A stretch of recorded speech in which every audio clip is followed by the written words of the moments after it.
महाकुंभ के चलते अब तक करोड़ों की संख्या में श्रद्धालु प्रयागराज संगम में आस्था की डुबकी लगा चुके हैं। 13 जनवरी से शुरू हुए इस आस्था के महाकुंभ में अब तक विभिन्न रंग देखने को मिले हैं। ऐसे ही महाकुंभ के कुछ रंगों से हम आपको रूबरू कराते हैं। देखिए खास रिपोर्ट।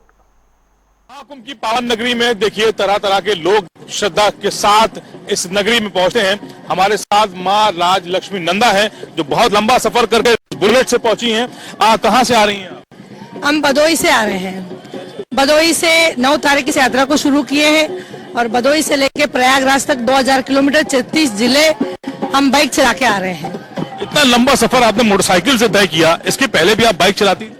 हाँ, इसके पहले भी मैं बाइक चलाती हूँ। अभी तक 1.5 लाख किलोमीटर के ऊपर हम देश और धर्म के प्रचार के लिए हम बाइक चला चुके हैं और हमारा यही उद्देश्य है इस यात्रा की कि देश में ज्यादा से ज्यादा संख्या से लोग प्रयागराज में आए और कुंभ नहाए, अपने जन्म को पावन बनाए। आप जब वहां से निकली थी, संकल्प लिया होगा आपने, कुछ आपके साथ बहुत लोग भी नजर आ रहे हैं। आप वहां से यहाँ तक का सफर कैसे तय करती हैं, क्योंकि बहुत लंबी दूरी है? 2000 किलोमीटर लंबी दूरी है, फिर भी एक तो सच यही है कि भक्ति में शक्ति होती है और जब ईश्वर के साथ हम संकल्प ले लेते हैं, कुछ भी करके दिखाने का जज्बा और उत्साह और ताकत भगवान ने हमको देते हैं। तो इसी के साथ साथ युवा और महिलाओं के अंदर एक धार्मिक ऊर्जा जो लाने के लिए मैं इस 2000 किलोमीटर का बाइक चला के आ रही हूँ। रहने वाली कहाँ की हैं आप? भदोही की रहने? हम भदोही में 180 फीट का तांबे का शिवलिंग बना रहे हैं श्री द्वादश ज्योतिर्लिंग संगम क्षेत्र सुंदरवन में। अच्छा, महाकुंभ आप आ चुकी हैं, जितना भी सफर आपने भी किया है, कुछ बदलाव नजर आ रहा है? पहले भी कुंभ आई होंगी आप? हाँ, पहले से बहुत बदलाव है। बहुत चौड़ा चौड़ा रास्ता हुआ है, आने जाने के लिए बहुत सुविधाएं हैं और लोग जहाँ भी जाके बहुत सारे घाट बनी हुई है और कोई बिना दिक्कत लोग अपने आप नहा रहे हैं। तो ये बहुत बड़ा उपलब्धि ने जो सरकार बनाई है उसके लिए हम पूरा सनातन जनता की ओर से तहे दिल से धन्यवाद देते हैं। अभी आप आई हैं तो जो डुबकी है आस्था की वो कब लगेगी? अभी आपके इंटरव्यू के बाद जब जा रहे हैं और संगम में डुबकी लेके और इस यात्रा का समापन कर रहे हैं। अच्छा, अभी आप आई हैं तो ये बुलेट से ही सफर किया होगा आपने, फिर वापसी भी इसी से होगी, फिर इसके बाद भी कहीं कुछ यात्रा है क्या? नहीं, अभी तो संगम के लिए इसी यात्रा को हमने बनाया है और फ्यूचर में भी यात्रा करते रहेंगे। जब तक भगवान हमको ऊर्जा दिया है तब तक मेरा शरीर, जान और जन सब ईश्वर के लिए है। अभी इसके पहले कुछ सफर किए आपने क्या, इसी तरह के और कहाँ गई? 370 हटने के बाद कन्याकुमारी कश्मीर तक नेशनल तिरंगा लेके हमने गए हैं और 75 साल का इंडिपेंडेंस डे मनाने के लिए मदुरई टू मनाली हमने बाइक में गए हैं।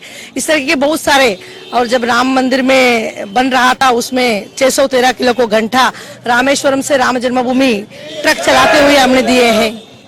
तो इस तरीके के समय समय पर जो जनता के लिए और धर्म के लिए मैं यात्राएं करती रहती हूँ। महिलाओं के लिए कुछ संदेश है आपके पास? एक महिला होकर आप इतनी लंबा सफर से कर रही हैं, कैसा क्या संदेश, क्या कहना चाहिए महिलाओं? हम माटी को भी माँ बोलते हैं, तो उसी माँ जो है, माँ के अंदर सर्वशक्ति है।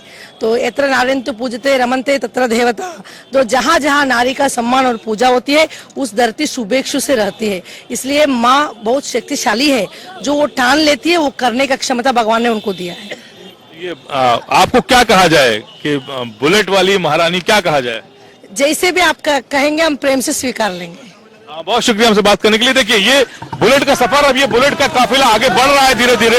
आप देखेंगे कि ये बुलेट से ही, ये पूरा भदोही से ये काफिला आया है और ये बुलेट से साड़ी, बिना पैर के ये चप्पल नहीं पहनती हैं और इसीलिए ये तब भी बुलेट चलाना और मुश्किल होता है। ये सभी इनके साथी हैं, भदोही के एक मठ से निकल कर यहाँ तक पहुंची हैं और ये पीछे जो लोग हैं ये इनके साथ के लोग हैं और फिलहाल ये लोग अब आगे बढ़ रहे हैं और यहाँ पर अभी आयोजन भी होना है। इसके बाद इन्होंने कहा है कि माँ राज लक्ष्मी नंदा ने कि यहाँ पर ये स्नान भी करेंगी और कुछ समय बिताने के बाद फिर सनातनी यात्रा पर निकल पड़ेंगी।